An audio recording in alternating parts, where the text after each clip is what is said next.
ദിവ്യരക്ഷകൻ്റെ മാതാവേ, ഞങ്ങളുടെ കുടുംബങ്ങളിലെ മക്കൾ വിശുദ്ധരാകാൻ വേണ്ടി പ്രാർത്ഥിക്കണമേ. ആമേൻ.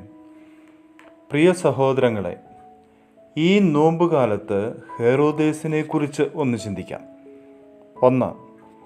ദിവ്യപ്രകാശം അപ്രത്യക്ഷമാകുന്ന കൊട്ടാരത്തിൽ ജീവിക്കുന്നവനാണ് ഈ ഹെറോദേസ്. ദൈവിക തേജസ്സിൻ്റെ ദിവ്യപ്രകാശത്തിന് അവിടെ പ്രകാശിച്ചു നിൽക്കാനാകുന്നില്ല. അത്രമാത്രം തിന്മയുടെ കൂടാരമായി ആ കൊട്ടാരവും അതിലുള്ളവരും ജീവിക്കുന്നു. എൻ്റെ ഭവനം ഇങ്ങനെയാണോ? 2. ഈ കൊട്ടാരത്തിൽ ദൈവവചനം ഇരിക്കുന്നുണ്ട്. എന്നാൽ ആ വചനത്തിലൂടെ ദൈവം തൻ്റെ നാട്ടിൽ പിറന്നിരിക്കുന്നു എന്ന് കണ്ടുപിടിക്കാൻ ഈ ഹെറോദേസിന് പറ്റിയില്ല.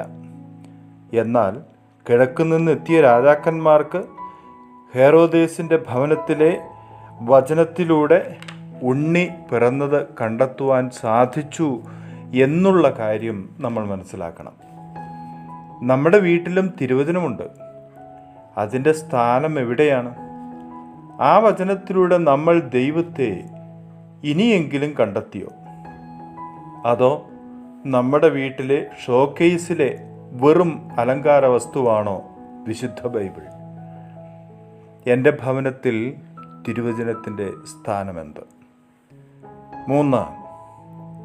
സ്വന്തം രാജ്യത്തിൽ ലോകരക്ഷകൻ പിറന്നു എന്നറിഞ്ഞിട്ടും സിംഹാസനത്തിൽ നിന്ന് എഴുന്നേറ്റ് പുൽക്കൂട്ടിലേക്ക് പോകാത്തവനാണ് ഈ ഹെറോദേസ്. ജ്ഞാനികളായ 3 രാജാക്കന്മാർ അവരുടെ രാജ്യത്ത് നിന്ന് വന്നിട്ടും അവരുടെ കൂടെ പോയില്ല ഉണ്ണിയെ കാണുവാൻ. ചിലരുണ്ട് ഇപ്പോഴും ഇങ്ങനെയാണ്.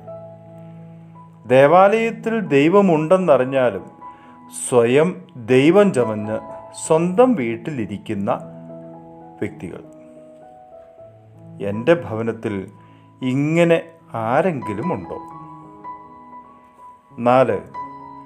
ലോകരക്ഷകനെ കൊല്ലാൻ നാട്ടിലെ മുഴുവൻ കുഞ്ഞുങ്ങളെയും കൊല്ലുന്നവനാണ് ഈ ഹെറോദേസ്. നമുക്ക് ഹെറോദേസിനെ ഇങ്ങനെ പഴിക്കാമെങ്കിലും ഇന്ന് ഇതിനേക്കാൾ ഭീകരമായത് നമ്മുടെ കുടുംബങ്ങളിൽ നടക്കുന്നു. അതായത് നമ്മുടെ ഭവനങ്ങളുടെ രക്ഷയ്ക്ക് വേണ്ടി ദൈവം നമ്മുടെ കുടുംബങ്ങളിൽ ജനിപ്പിക്കുന്ന കുഞ്ഞുങ്ങളെ അമ്മമാരുടെ ഉദരത്തിൽ വെച്ച് തന്നെ ജനിപ്പിച്ചവർ കൊല്ലുന്നു. അങ്ങനെ നമ്മുടെ കുടുംബത്തിന് രക്ഷ ലഭിക്കാതെയും പോകുന്നു. എൻ്റെ കുടുംബത്തിൽ ഇതുപോലുള്ള ഹെറോദേസ് ജീവിച്ചിരിക്കുന്നുണ്ടോ? നമുക്ക് പ്രാർത്ഥിക്കാം.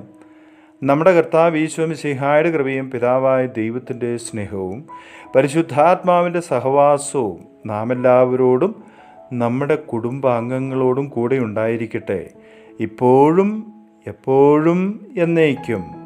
ആമേൻ.